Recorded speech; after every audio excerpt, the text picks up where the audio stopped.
Hello friends. चलिए आज का सेशन शुरू करते हैं। आज हम UP sub inspector paid batch के बारे में बात करेंगे। आगे की 75 डेज की हमारी स्ट्रेटजी क्या होगी, कैसे कौन सा सब्जेक्ट कब कंप्लीट कराया जाएगा, टेस्ट कौन कौन से होंगे, कब टेस्ट होंगे, टॉपिक वाइज टेस्ट कब होंगे, फुल टेस्ट कब होंगे, इस पर भी बात होगी। जीएस कब कंप्लीट कराया जाएगा, हिंदी कब कंप्लीट कराया जाएगा और मूल विधि कब कंप्लीट कराया जाएगा, इस पर बात करेंगे। बैच कैसे ज्वाइन करें, बैच फीस क्या होगी। इसके बाद जीएस रेवोल्यूशन के जो भी पुराने स्टूडेंट थे, जब से बैच के बारे में बात चली उनकी लगातार डिमांड आ रही थी कि सर पुराने स्टूडेंट्स के लिए कुछ कूपन दिया जाए।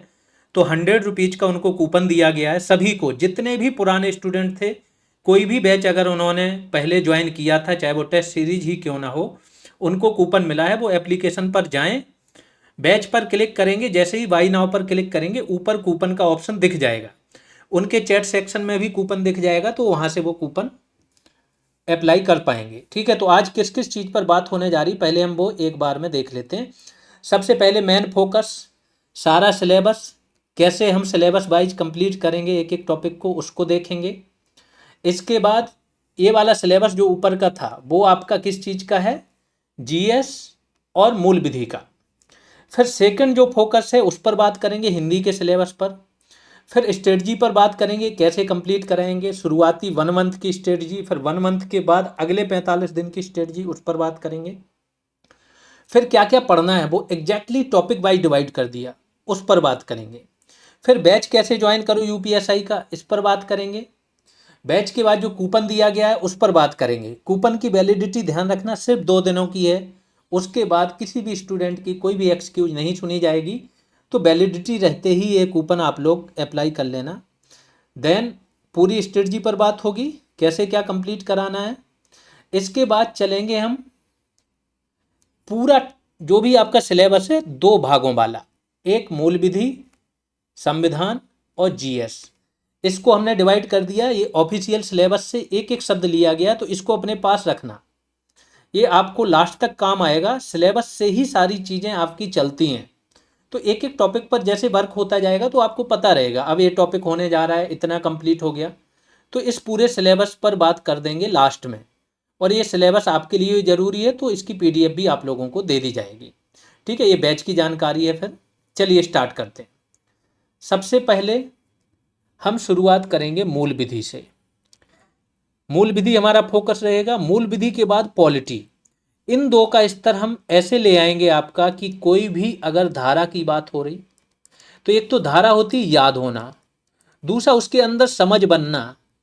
जैसे स्त्री वाला था एक, पिछला, अगर किसी ने पिछली क्लास नहीं देखी जिसमें 100 प्रीवियस ईयर क्वेश्चंस कराए गए थे आपके, जो भी एसआई के पिछले पेपर्स में आए हैं, एक एक क्वेश्चन को एक्सप्लेन किया गया था। उसमें एक क्वेश्चन था कि स्त्री की परिभाषा कहाँ पर दी गई है ना, उस वाले में पुरुष और स्त्री की धारा 10 में थी आईपीसी में, यहाँ पर बदल गई। यहाँ पर जितनी भी परिभाषाएं होंगी वो आपकी धारा 2 की उपधाराओं में आ जाएंगी, यानी कि 2(1), 2(3), 2(2) ऐसे करके। जैसे स्त्री की परिभाषा अब दी हुई है आपकी 2(35) में। अब स्त्री का मतलब है, उसमें दिया गया था स्त्री का मतलब वयस्क स्त्री, अविवाहित स्त्री, है ना। लेकिन ऐसा नहीं है, स्त्री का मतलब है कोई भी स्त्री हो, किसी भी उम्र की हो, सभी उम्र की स्त्रियां आ जाएंगी, ऐसे परिभाषा दी है। तो अंदर उसमें क्या मतलब है, जो क्लॉज के अंदर दिया है वो भी जानना जरूरी है। आज भी हम बात करेंगे 6-7 धाराएं, तो आज ही याद करा देंगे आप लोगों को ऐसे ही। और 6-7 धाराएं मतलब वो 7 नहीं है, जैसा मैंने बोला धारा 2 जो है परिभाषा, उसके अंदर बहुत सारे हैं, 39 पार्ट हैं। तो जो मोस्ट इंपॉर्टेंट है धारा 2 की वो भी याद करा देंगे। ठीक है, आज की उसमें। फिर इंडियन पॉलिटी और मूल विधि जब आपको बहुत अच्छे से याद आ जाएगा, तो 40 क्वेश्चंस में इन दोनों को मिला के 25 क्वेश्चंस तो यहीं से आ जाते हैं। अब बचे आपके कितने क्वेश्चंस, 15 क्वेश्चंस। उसमें से जीएस के सब्जेक्ट हैं, सामान्य विज्ञान, पर्यावरण, भारत का इतिहास एवं संस्कृति, अर्थव्यवस्था, भूगोल, कृषि, व्यापार वाणिज्य, जनसंख्या तथा नगरीकरण। उत्तर प्रदेश की सामान्य जीके आती है, उत्तर प्रदेश राजस्व आता है, पुलिस एवं प्रशासन आता है, मानवाधिकार आता है। मानवाधिकार बहुत इंपॉर्टेंट है। जब आप पुलिस में जाते हो, बड़े बड़े अधिकारी सिर्फ इस वजह से डरते हैं कि मानवाधिकार आयोग में अगर शिकायत गई हो, हल्की सी उन्होंने रिपोर्ट नेगेटिव दे दी, तो उनके इंक्रीमेंट रुक जाते हैं, प्रमोशन रुक जाता है, बहुत दिक्कत हो जाती है। तो ये जानना बहुत जरूरी है। आंतरिक सुरक्षा, आंतरिक सुरक्षा में क्या आ गया आपका, नक्सलवाद आ गया, उग्रवाद आ गया, इसके बाद आतंकवाद आ गया, और भी चीजें हैं, है ना, पड़ोसी देश और करंट अफेयर्स, ये सारी चीजें। कितने नंबर का है पूरा आपका, 100 मार्क्स का है, 40 क्वेश्चंस आने हैं। इसमें एक क्राइटेरिया रख दिया कि हर एक भाग में, टोटल 4 भाग हैं, तो इस वाले भाग में भी 35% अगर आपके नंबर मिनिमम नहीं आए, बाकी भाग में जरूर आप 100 में से 90 ले आए, 270 बाकी पार्ट में आ गए, लेकिन यहाँ 35% यानी कि 14 क्वेश्चंस अगर आपने सही नहीं किए 40 में से, तो आपका सिलेक्शन नहीं होगा। हर भाग में मिनिमम आपके 35% मार्क्स आने चाहिए, ठीक है। तो ये 100 अंक का ये है पूरा, इस पर बात करेंगे। शुरुआत के 1 महीने में तो इसी पर काम होगा जो 100 अंक का है। फिर दूसरा है फोकस रहेगा हमारा हिंदी पर। हिंदी के अभी टॉपिक दिखाएंगे 27 वो टॉपिक हैं, प्लस आपका एक टॉपिक ऊपर है और 4 टॉपिक आपके नीचे हैं। तो टोटल आपके कितने हो गए हैं, 31 एक 32 टॉपिक्स पर हिंदी में काम होना है। वो अभी लास्ट में आपको बताएंगे कौन कौन से टॉपिक हैं। होगा क्या, शुरुआत के 1 मंथ हम मूल विधि से शुरू करेंगे। मूल विधि में सबसे ज्यादा क्वेश्चंस आपके आते हैं किस चीज से, जो आपकी बीएनएस है, भारतीय न्याय संहिता, इससे आएंगे। पहले आते थे आईपीसी से। फिर भारतीय नागरिक सुरक्षा संहिता है, इससे भी आते हैं क्वेश्चन, लेकिन बीएनएस से कम आते हैं इसमें, इस पर आ जाएंगे। इन 2 पर मुख्य फोकस रहेगा। बाकी फिर जितने भी एक्ट दिए हैं अभी हम बात करेंगे कौन कौन से एक्ट हैं, एक एक क्लास में बाकी एक्ट आपके कंप्लीट हो जाएंगे। हर एक एक्ट जो भी इंपॉर्टेंट है, क्योंकि इसके साथ हम क्या करेंगे, प्रीवियस ईयर क्वेश्चंस पर रेगुलर आपकी बीच बीच में क्लासेज आती रहेंगी 50-50 क्वेश्चंस की, जिससे आपको पता रहे कि आईपीसी में यहाँ से पूछे जाते थे, तो आपको बीएनएस में यहाँ से कवर करना है। अभी मैं बताता हूँ लास्ट क्लास से पहले एक बार ये देख लो। रणनीति 1 मंथ, शुरुआत के 1 महीने सिर्फ मूल विधि पर काम होगा। जब ये बहुत अच्छा इसमें लेवल आ जाएगा, सपोज करो 15 क्लासेज हो गई आपकी मूल विधि पर, तो ठीक ठाक पोर्शन कंप्लीट हो जाएगा। इसके बाद क्या होगा, यहाँ पर क्लासेज चलेंगी, बीच बीच में आपके टॉपिक वाइज टेस्ट एप्लीकेशन पर होंगे, टाइप्ड फॉर्म में यानी ऑनलाइन फॉर्म में होंगे, सीधी बात है।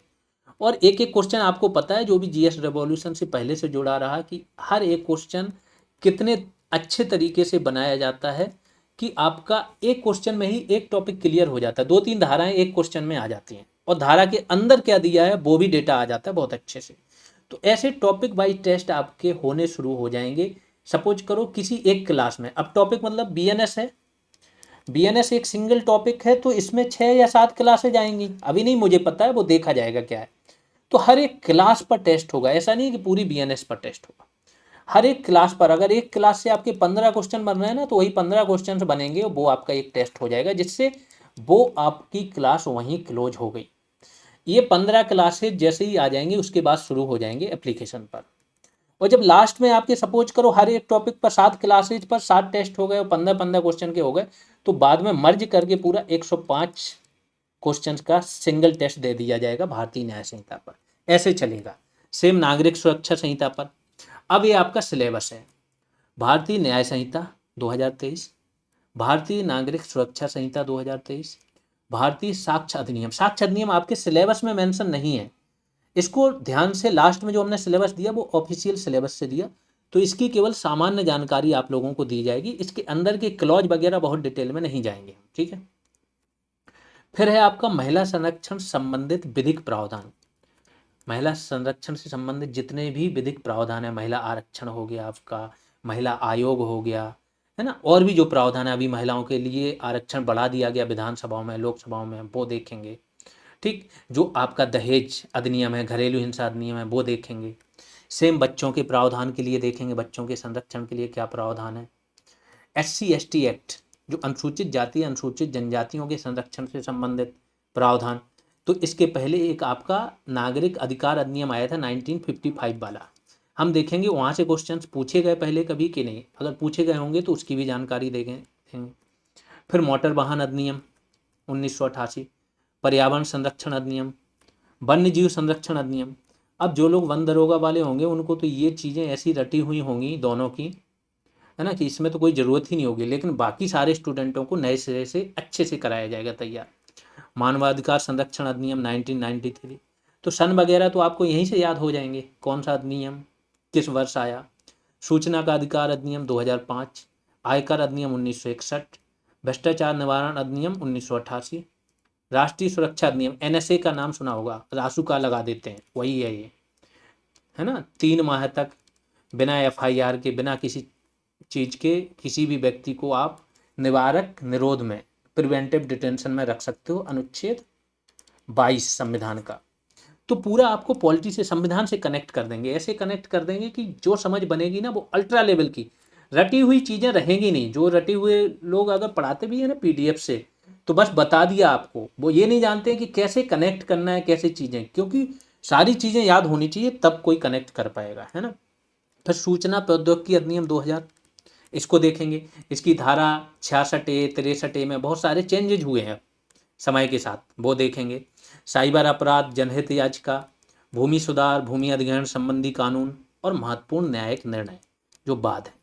अब आते हैं हम कि इन पे हम कैसे करेंगे। सपोज करो रेगुलर क्लासेज आ रही हैं, वो तो आ ही रही हैं। इसके बाद टॉपिक वाइज टेस्ट हो रहे हैं, टॉपिक वाइज टेस्ट ये हो रहे हैं, ये 2 काम हो रहा है। साथ में हमने इस बार इसके लिए स्ट्रेटजी बनाई है कि जो प्रीवियस ईयर क्वेश्चंस हैं उनको हम साथ में लेके चलेंगे, जितने भी आए, जब तक आपकी क्लासेज कंप्लीट होंगी तब तक इन पर भी एक एक क्लास आ जाए सारे क्वेश्चन पर, खास तौर से मूल विधि से रिलेटेड। इससे क्या फायदा होगा, लास्ट जो हमने 100 क्वेश्चंस देखे थे उनमें कुछ क्वेश्चंस का जिक्र कर देते हैं। सबसे ज्यादा किस पोर्शन से पूछे गए थे क्वेश्चन, परिभाषा से। फिर एक परिभाषा, उसमें क्या थी, परिभाषाएं आपकी धारा 2 से शुरू हो गई थी, 56 57 तक गई थी परिभाषाएं। आपके इसमें क्या है, धारा 2 में ही सारी परिभाषाएं, वो देखेंगे, ठीक है। तो सारी परिभाषाएं देख लेंगे। फिर देखें परिभाषाएं भी पूछ रहे हैं किस चीज़ की, बेईमानी की परिभाषा कहाँ है, कपट पूर्वक की परिभाषा कहाँ है, सद्भावना पूर्वक की, संशय की, पुरुष की, जेंडर का जिक्र कहाँ पर है ना। ये सारी चीज़ें आज ही मैं क्लियर कर दूंगा किस किस में है और कैसे याद करना, तो ध्यान से समझ लो। ये सारी चीज़ें हो गई। दूसरा हमने देखा एक सामान्य आश्रय। सामान्य आशय वो होता है जब ग्रुप में लोग कोई क्राइम की प्लानिंग करते हैं, सारी चीज करते हैं, उसमें क्राइम हो जाता है, ठीक है। तो सबका माना जाता है, चाहे सारे व्यक्ति वहां पर हों चाहे ना हो क्राइम करते टाइम।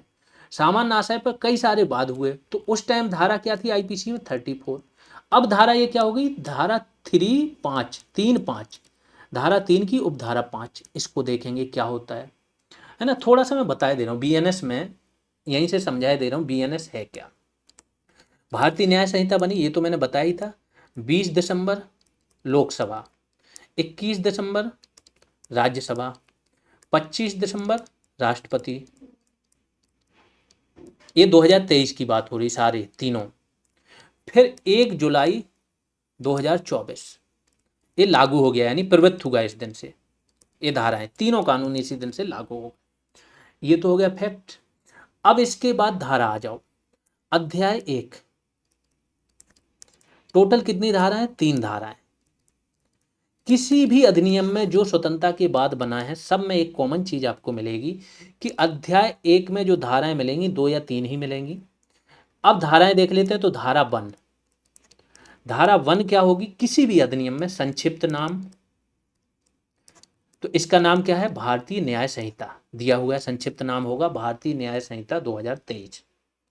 फिर इसका परिवर्तन कहाँ कहाँ लागू होगी, तो पहले तो था J&K में लागू नहीं थी आपकी आईपीसी, लेकिन ये वाली आपकी लागू होगी पूरे भारत में। भारत का कोई भी नागरिक हो वो इसके दायरे में आएगा। पहली चीज, चाहे वो देश के अंदर, भारत का नागरिक चाहे वो देश के अंदर क्राइम करे चाहे बाहर, वो इसके दायरे में आएगा। एक चीज, कोई विदेशी व्यक्ति क्राइम करता है किस किस जगह, भारतीय वायुयान या जहाज जो भारत में रजिस्टर्ड हैं और कहीं भी विदेश में हो, अगर कोई विदेशी व्यक्ति भी उन पर क्राइम करता है तो वो भी इसके दायरे में आएगा। कोई विदेशी व्यक्ति अगर भारतीय कंप्यूटरों पर हमला करता है, ठीक है, डिजिटल हमला करता है, तो वो भी इसके दायरे में आएगा। ये इन्होंने लिख दिया। तो ये सारे परिवर्तन हैं। परिवर्तन धारा 1 में ही दिया हुआ है आपका। धारा 1 के सब क्लॉज हैं, 1 2 3, इनमें ये सारा चीज हो गया। फिर आ जाते हैं धारा 2 में। धारा 2 किस चीज की बात करती है, यहां से समझ लो। जब क्लास दिया जाएगा तो ऐसी लिखित फॉर्म में मिलेगा और समझाऊंगा भी वहां पर, अभी से थोड़ा याद हो जाएगा। धारा 2 आपकी बात करती परिभाषाओं की।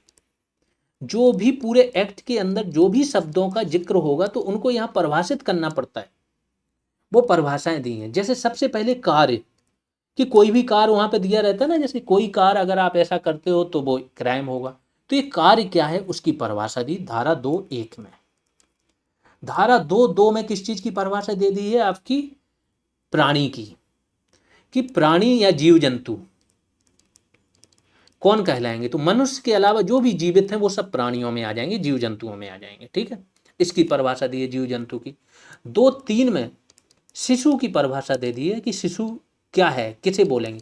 तो यहाँ पर शिशु माना गया 18 वर्ष से कम उम्र का प्रत्येक जो भी बालक होगा वो शिशु में आ जाएगा। ऐसे करके फिर जो भी आपके इंपॉर्टेंट है उसकी बात कर रहा हूं मैं, कि इंपॉर्टेंट फिर आप आ जाओगे धारा 7 में बेईमानी की परिभाषा दी हुई है। यहां से क्वेश्चन आए, 4 शब्द बताए दे रहा हूं। एक बेईमानी, दूसरा आपका क्या है कपट पूर्वक, तीसरी आपकी है सद्भावना पूर्वक। ये बहुत बार क्वेश्चन पूछेगा इसलिए बोल रहा हूं, बहुत बार, हर एक पेपर में 1-2 आ जाती है इसमें से। और आखिरी आपका क्या है, चौथा है आपका संश्रय। संश्रय, इनसे क्वेश्चन आए, इन चारों से। बेईमानी की परिभाषा है धारा 2(7) में, कपट पूर्वक की धारा 2(9) में, 7, 9, 11, 13 ऐसे याद रखो। धारा 2(11) में है आपकी सद्भावना पूर्वक और धारा 2(13) में है संश्रय। बेईमानी का मतलब सब जानते हैं, कपट पूर्वक का जानते हैं, सद्भावना पूर्वक का जानते हैं, कि अगर सद्भावना पूर्वक कोई कार्य किया वो गलत हो गया तो वो माना नहीं जाएगा, उसको ये नहीं माना जाएगा कि इस व्यक्ति ने अपराध किया। संश्रय का मतलब क्या होता है, अगर कोई व्यक्ति अपराधी है और उसे आपने किसी भी प्रकार से हेल्प की, उसको खाना दिया, गोला बारूद हथियार दिए, वाहन दिया, अपने घर में आश्रय दिया, तो वो सब संश्रय में आएगा। ये सब चीजें आ गई। तो 7, 9, 11, 13 यहाँ से क्वेश्चन आते हैं, आईपीसी से बहुत आए हैं। आईपीसी में अलग धाराएं थी, यहाँ पर ये हैं बीएनएस में 2(7), 2(9), 2(11), 2(11). अब इसके बीच में फिट कर दो धारा 2(8 जो है वो है दस्तावेज से संबंधित, कि दस्तावेज क्या कहलाएंगे, लिखित जो भी लिखा होगा। जैसे साथ में इसमें डिजिटल भी जोड़ दिया। तो 2(7) और 2(8 है दस्तावेज से, 2(7) बेईमानी से, 2(9) आपको पता है कपट पूर्वक से। धारा 2(10) इसमें किस चीज को परिभाषित किया गया, जेंडर को, यानी लिंग को, कि कोई भी जेंडर हो, अगर पुल्लिंग शब्दों का भी प्रयोग हो रहा है तो भी वो क्या माना जाएगा, कि आपका स्त्रीलिंग वगैरह सब आ जाएगा। ठीक, फिर 2(11) आपको पता ही है, 2(13) आपको पता है कि क्या है। इस तरीके से चीजें फिट करनी है कि किसका मतलब। फिर इंपॉर्टेंट धारा आ जाओ, धारा 24 में बताया गया है कि अपराध, किन किन धाराओं में अपराध करोगे तो अपराध माना जाएगा। धारा 28 में लोक सेवक की परिभाषा है, लोक सेवक कौन कौन कहलाएंगे, सब 2 लगा देना आगे, परिभाषाओं में आगे 2 लगा ही होगा, उपधाराएं हैं। धारा 2(19) की बात करो तो ये परिभाषा है किसकी, पुरुष की परिभाषा दी है, कि पुरुष कौन कहलाएंगे। धारा 2(35) में अगर बात करो तो किस चीज की परिभाषा है, महिला की परिभाषा है। इस तरीके से आपके लिए इंपॉर्टेंट। धारा 5 में जाओ तो न्यायालय की परिभाषा, न्यायालय किसे बोलेंगे। तो बहुत सारे हैं जो इंपॉर्टेंट थे वो हमने आपको बता दिए। वसीयत की परिभाषाएं हैं कि वसीयत किसे कहेंगे, हर एक चीज परिभाषित किया गया है। ठीक, अब फिर से बीएनएस में आ जाओ, धारा 2 आपको क्लियर हो गई होंगी बहुत सारी उसकी उपधाराएं। धारा 3 में अपराध का स्पष्टीकरण दिया गया है कि अपराध होगा तो क्या होगा, नाबालिग करेगा तो उसे क्या है, तो कुछ अपवाद भी दिए हैं। इसके बाद धारा 3 के ही उपधारा 5 में दिया है जो मैंने बताया था, सामान्य आशय, उसकी परिभाषा है। तो धारा 3 में ये सारी चीजें। धारा 3 के बाद अध्याय 1 खत्म हो जाता है, फिर आ जाता है अध्याय 2। अध्याय 2 में आपकी धारा 4 से शुरू होता है। धारा 4 में क्या है, अध्याय 2 में अपराधों की बात है। कौन सा अपराध आपका, कितने प्रकार के, मतलब अपराध की बात नहीं है, कितने प्रकार के दंडों की बात है, कितने प्रकार के दंड। तो 6 प्रकार के दंड हैं। एक आपका मृत्युदंड सबसे पहले, दूसरा आजीवन कारावास, तीसरा कारावास है जिसमें 2 प्रकार का, एक सामान्य कारावास और दूसरा कठोर सश्रम कारावास। तो 3 हो गए ये। चौथे में आपकी संपत्ति जब्त है, 5वें में फाइन है और 6वें में कम्युनिटी सर्विस है। 6 प्रकार के दंडों की बात हो जाएगी। धारा 5 पे आते हैं। धारा 5 क्या बोलती है कि अगर कोई भी सरकार चाहे, अलग अलग सरकार है, सरकार चाहे अगर उसके न्याय क्षेत्र में है तो वो क्या करेगी, किसी भी व्यक्ति की उसकी पूर्व सहमति की जरूरत नहीं, मतलब बिना सहमति के भी उसकी जो सजा है ना उसको कम कर सकती है, लघुकरण कर सकती है। ठीक, जब पॉलिटी में जाएंगे तो मैं मतलब बताऊंगा। माफी का मतलब, जो राष्ट्रपति है ना आर्टिकल 72 के तहत जो व्यक्ति को माफी देता है, तो 5 प्रकार की माफियां होती हैं। एक होता है व्यक्ति को क्षमा कर देना, क्षमा में व्यक्ति का गुनाह भी माफ हो जाता है और दंड भी जीरो हो जाता है, तुरंत रिहा करो। दूसरा होता है लघुकरण। लघुकरण में क्या होता है, सजा की प्रकृति बदल जाती है। प्रकृति में क्या होता है, मृत्युदंड अगर मिला है ना तो उसको आजीवन कारावास में बदल देंगे। ठीक है, फिर आगे चले जाओ तो और चीजें होती, परिहार होता है, विराम होता है ना, तो सब बताएंगे, वो पॉलिटी का पार्ट है। ठीक है, तो यहाँ पर वही है, धारा 5 में दिया है कि सरकार चाहे तो लघुकरण कर सकती है। धारा 6 में दिया है कि आजीवन कारावास का मतलब होगा 20 वर्ष, अन्यथा अगर कोई अन्यथा ना हो तो उसके अलावा सामान्य इसकी परिभाषा दे दी।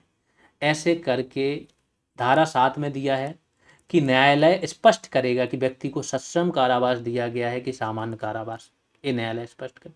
तो ऐसे करके 6-7 धाराएं आपकी यहीं पर क्लियर हो गई होंगी। आगे और ऐसी बताते चलेंगे, एक ग्रुप बना देंगे। कैसा ग्रुप, धाराओं का ग्रुप, कि धारा 14 जो है आपकी, तो धारा 14 से लेके धारा 27 तक अलग प्रकार की इसमें धाराएं कि कौन कौन सी अपवाद होंगे, कौन सा व्यक्ति जुर्म करेगा तो जुर्म माना जाएगा, नहीं माना जाएगा, है ना। 14 में जैसे आप कि व्यक्ति का अगर वो विधिक कार्य ही है वो कर रहा, कुछ चूक हो गई, चूक भी क्या होगी, तथ्यों के आधार पर चूक होनी चाहिए, विधि के आधार पर नहीं, तो वो उसका गुनाह नहीं माना जाएगा। 15 की बात करेंगे, ऐसे 16 की बात करेंगे। धारा 20 में लास्ट टाइम में बताया ही था कि कोई 7 वर्ष से 0 से 7 वर्ष तक का कोई बच्चा गुनाह करेगा, नहीं माना जाएगा, है ना। धारा 23 में बताई था कि मत्तता जो है उसकी, अनैच्छिक मत्तता। धारा 24 में ऐच्छिक मत्तता की बात की थी। तो ये सारी धाराएं एक क्लब करके कि कहाँ से क्या धाराएं, धारा 34 से लेके, हाँ दूसरा जो पूछा जाता है 34 से 44 में आ गई ये धाराएं, कि जब व्यक्ति अपनी आत्मरक्षा में कोई काम करता है या निजी प्रतिरक्षा जिसे बोला जाता है, तो वो कौन कौन से क्लॉज होते हैं, कैसे करेगा, संपत्ति की रक्षा करेगा, खुद की बॉडी की रक्षा करेगा, दूसरे की बॉडी की रक्षा करेगा, तो उसमें अगर उससे कोई गुनाह हो जाता है तो गुनाह नहीं माना जाएगा। तो यहाँ पर ये पूरा क्लॉज, तो आज ही देख रहे होगे 30-40 धाराएं, तो बिल्कुल सामान्य आपका माइंड में बन गया होगा। इसके बाद की जो धाराएं होती है ना वो हमें केवल पिक करनी होती हैं कि जो आपकी धारा मानहानि की कौन सी होगी, दहेज वाली, जो हाईलाइटेड धाराएं होती हैं। तो ऐसे करके 50-60 धाराएं और हाईलाइटेड होंगी और आपका ये बीएनएस खत्म। इतना ही है, जिसको बहुत लोग सर पे चढ़ाए हुए हैं ना, बीएनएस है यहाँ से आता है, क्या पूछेगी धारा, ऐसे क्लियर कर देंगे 6-7 क्लासेज में कि मौखिक, और टेस्ट होंगे, जब बीच में ग्रुप कॉल होगी, आप लोगों को रिवीजन चलेगा, मतलब 10-15 दिन में वो लेवल आएगा कि बीएनएस की एक एक धारा मौखिक बोलते घूमोगे आप लोग। ठीक है, इसमें बहुत मेहनत कराने जा रहा हूँ मैं, समझ लेना। अब तक के किसी भी बैच में जो मेहनत हुई, सबसे ज़्यादा मेहनत यूपीएसआई के बैच में होगी, क्योंकि यही हमारा मेन टारगेट ही था। हमने यूपी पुलिस का, कांस्टेबल में बहुत वैकेंसी थी, बहुत फॉर्म गिरे थे, बहुत स्टूडेंट बोल रहे थे, हमने बैच नहीं चलाया, क्योंकि एसआई हमें टारगेट करना था कि जब एसआई का आएगा हम यहाँ चलाएंगे। ठीक है, यहाँ पे तो बात हो गई आपकी उसकी। अब आ जाते हैं हम कि ये सारी बात होगी यूपीएसआई का बैच कैसे ज्वाइन करें। तो जीएस रिवॉल्यूशन, जिसके पास एप्लीकेशन नहीं है, जिसके पास है उसे तो पता ही होगा, जीएस रिवॉल्यूशन सर्च करना है आपको प्ले स्टोर पर, इसी नाम से बैच दिखेगा, एप्लीकेशन देखेगा, इसको डाउनलोड कर लेना, अपना नंबर डाल के लॉगिन कर लेना। नंबर में देखता है व्हाट्सएप, यूज अनदर मेथड, जब आप क्लिक करोगे तो आपको नंबर डालने का ऑप्शन देगा। जब आपने लॉगिन कर लिया, लॉगिन करने के बाद वहाँ पर ऑप्शन होते हैं, या तो ऊपर ही दिख जाएगा, स्लाइड डाउन करोगे, नहीं बैच दिखा तो आप ऑल कोर्सेज पर क्लिक कर देना, या फिर स्टोर ऑप्शन पर क्लिक कर देना। ऊपर देखोगे कैटेगरी रहती है, कैटेगरी में ना ऑल कैटेगरी सेलेक्ट रहना चाहिए, तब सारे बैच दिखेंगे। जब सारे बैच दिख जाएंगे तो जो बैच आपको यूपीएसआई का चाहिए उस पर क्लिक करोगे, वाई नाउ का ऑप्शन आएगा, वहीं से वाई कर लेना। जब आप वाई करोगे तो वहीं से आपका बैच क्या हो जाएगा, परचेज हो जाएगा, ओपन हो जाएगा।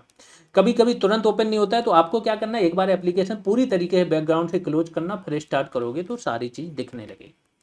जितनी भी पीडीएफ टेस्ट कंटेंट है वो सारा ऐप पर मिलेगा, ध्यान रखना ना। तो यहाँ से बैच हो गया।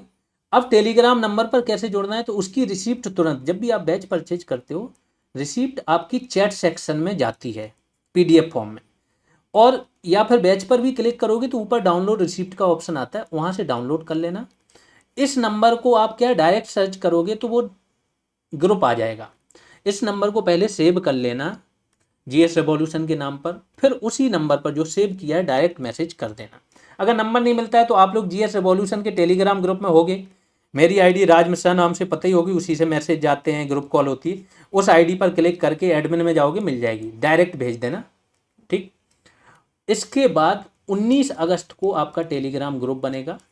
ग्रुप की लिंक आपके चैट सेक्शन में एक ग्रुप बन जाएगा UPSI नाम से, उसमें भेजी जाएगी ग्रुप की लिंक, वहीं से आप डायरेक्ट क्लिक करोगे, ज्वाइन हो जाओगे। कोई प्रॉब्लम आती है तो इस नंबर पर 8586982085 इस नंबर पर आप व्हाट्सएप मैसेज कर देना, कॉल भी कर सकते हो। अब आते हैं पुराने स्टूडेंट।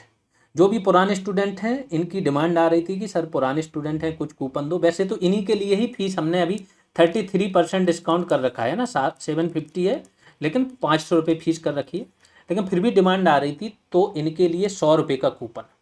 आपने पास्ट में कोई भी बैच लिया है, टेलीग्राम पर लिया है, एप्लीकेशन पर लिया है, सबको ये कूपन दिया गया है। आप जाओ अपने चैट सेक्शन में, आज के मैसेज देखना, वहाँ पर कूपन दिख जाएगा एप्लीकेशन पर। इसके बाद इस कूपन को कैसे अप्लाई करना है, जैसे ही आप बाई नाउ पर क्लिक करोगे तो ऊपर कूपन का ऑप्शन आता है, उस कूपन में जाके सर्च करोगे, कूपन मिल जाएगा, अप्लाई कर दोगे, 100 रुपये ऑफ हो जाएंगे, ज्वाइन कर सकते हो। सिर्फ 2 दिनों के लिए वैलिड है, कोई भी एक्सक्यूज नहीं सुनी जाएगी, ध्यान रखना। तो 2 दिनों के अंदर ही जैसे परचेज करना है इस बैच को परचेज कर सकते हो कूपन अप्लाई करके। सभी को ये कूपन दिया गया है जो किसी भी बैच में रहा हो, चाहे टेलीग्राम पर चाहे एप्लीकेशन पर। ठीक है। अगर किसी को कूपन नहीं मिल रहा है, कोई दिक्कत आ रही है, वो टेलीग्राम पर मैसेज कर दे और वेट कर ले, कुछ समय तक उसको दे दिया जाएगा, लेकिन उसके साथ में उसे अपनी रिसिप्ट भेजनी पड़ेगी, स्लिप पिछले किसी बैच की। रेगुलर क्लासेज आपकी 21 अगस्त से डेली बेसिस पर क्लास आनी शुरू हो जाएगी थ्योरी फॉर्म में, जैसे आज बताया पढ़ाया है, शुरुआत की 7 धाराएं वैसे ही आएंगी। अब रणनीति क्या है हमारी, क्या रहेगी, हम ये मान के चल रहे हैं कि आपका एग्जाम दिसंबर में होगा, बिल्कुल ये न्यूज भी आ रही है, और ये कम से कम आपके पास 4 महीने का समय है।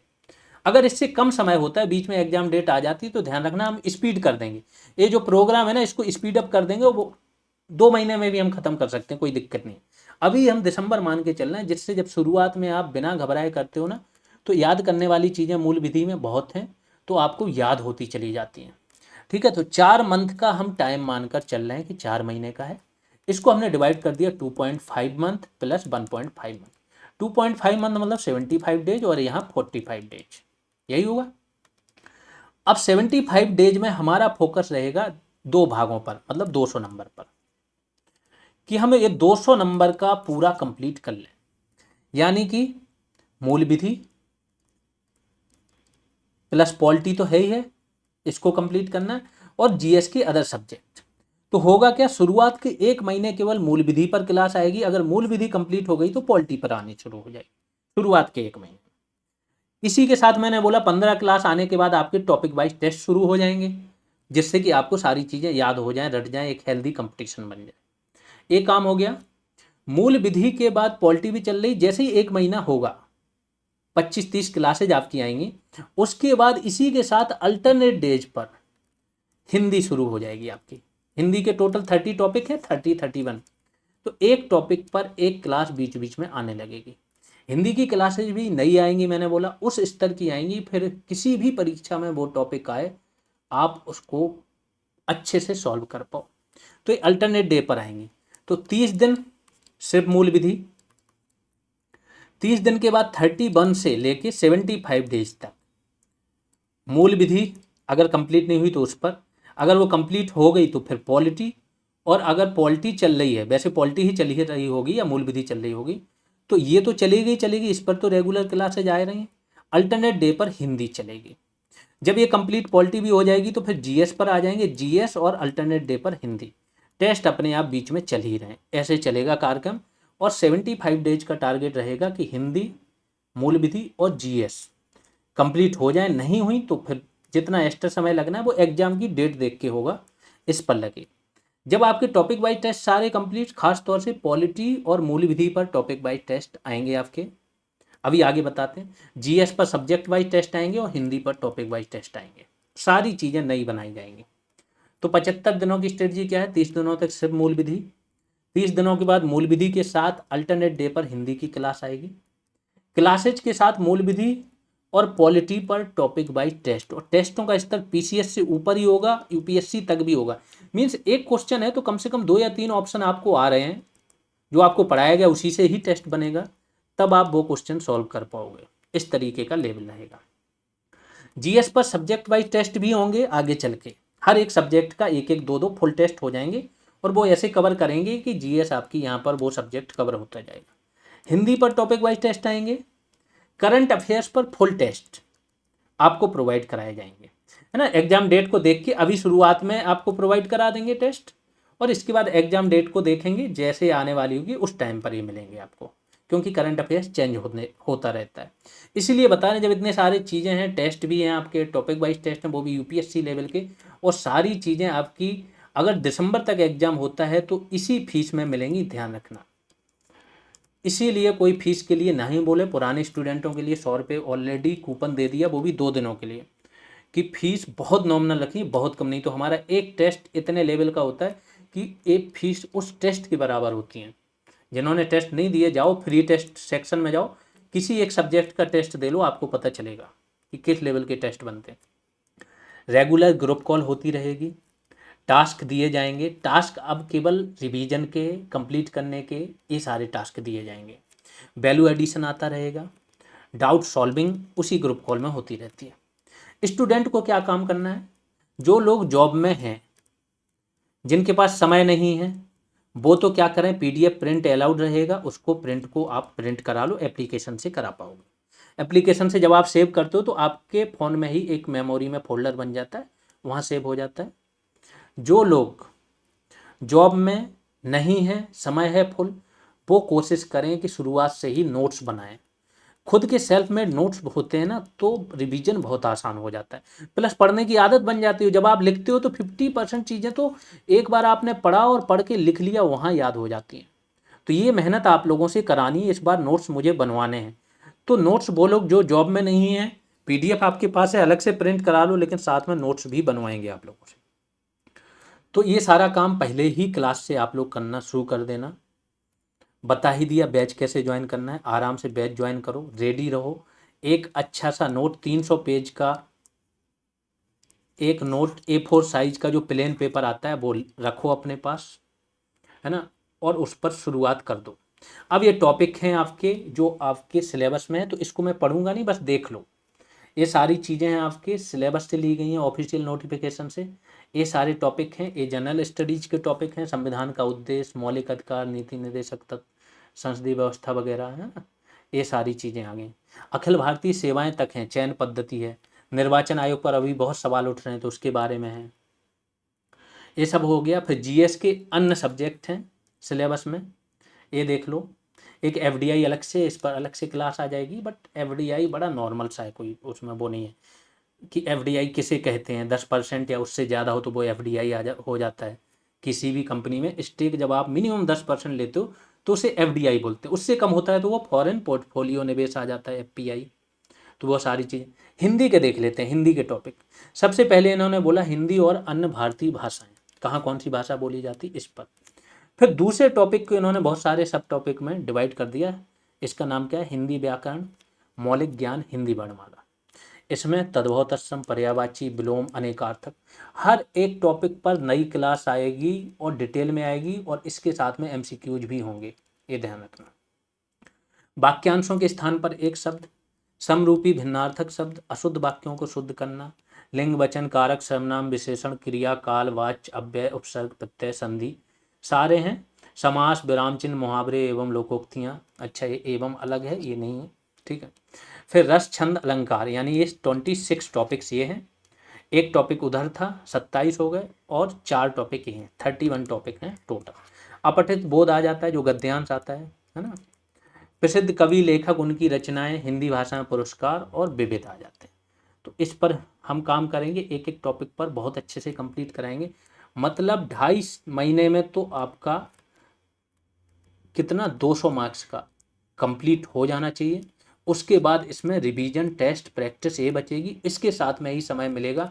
तो फिर आ जाएंगे हम किस चीज़ पर, आपकी रीजनिंग पर और मैथ पर। लेकिन रीजनिंग और मैथ के लिए फिर से आप लोगों को बोलते हैं कि हमारा मुख्य फोकस 2 सब्जेक्टों पर है, मूल विधि, जीएस और हिंदी पर। इसके साथ में आपको कोई मैथ और रीजनिंग पढ़ा रहा है तो बिल्कुल उसका बैच ज्वाइन कर लो, केवल मैथ रीजनिंग के लिए। यहाँ 200 नंबर में कोई भी कमी नहीं रहने देंगे, ये तो आप लोग बहुत ज़्यादा, कम से कम यहीं से एज दिला देंगे 25 से 30 मार्क्स का इन 200 नंबरों में। बाकी मैथ रीजनिंग अगर आपने वहाँ से कंप्लीट कर ली तो कितना ज़्यादा एज हो जाएगा। लास्ट में हमारे पास समय बचेगा तो हम बिल्कुल आएंगे मैथ और रीजनिंग पर, लेकिन हम ज़्यादा लोड इसलिए नहीं ले रहे हैं, फिर सबके साथ कंप्रोमाइज़ हो जाता है। इसलिए हम चाह रहे हैं कि हम इनको इतना पर्याप्त समय दें, हिंदी को, मूल विधि, जीएस को, कि ये काम आपका इतना अच्छा करा दें। और सबसे ज़्यादा प्रॉब्लम भी इसी में होती है स्टूडेंटों को। ये सब इंस्पेक्टर का बैच है, जब एप्लीकेशन पर जाओगे तो ऐसा ही लोगो मिलेगा। कैसे करना ये सारा प्रोसेस लिखा है, आप ज्वाइन कर सकते हो, कोई प्रॉब्लम है तो इस नंबर। बाकी जो लोग भी हैं जिन्हें लग रहा है, जिन्हें भरोसा है जीएस एवोल्यूशन पर, वो ज़रूर शेयर करें। जितना ज़्यादा से ज़्यादा आपके टच में जो भी है, परिजन हैं आपके, रिश्तेदार हैं, इसके बाद आपके जो भी फ्रेंड हैं, उनको ज़रूर बताएं बैच के बारे में, है ना। जैसे भी ज्वाइन करना वो आराम से ज्वाइन करेगा। अभी के लिए इतना ही, धन्यवाद।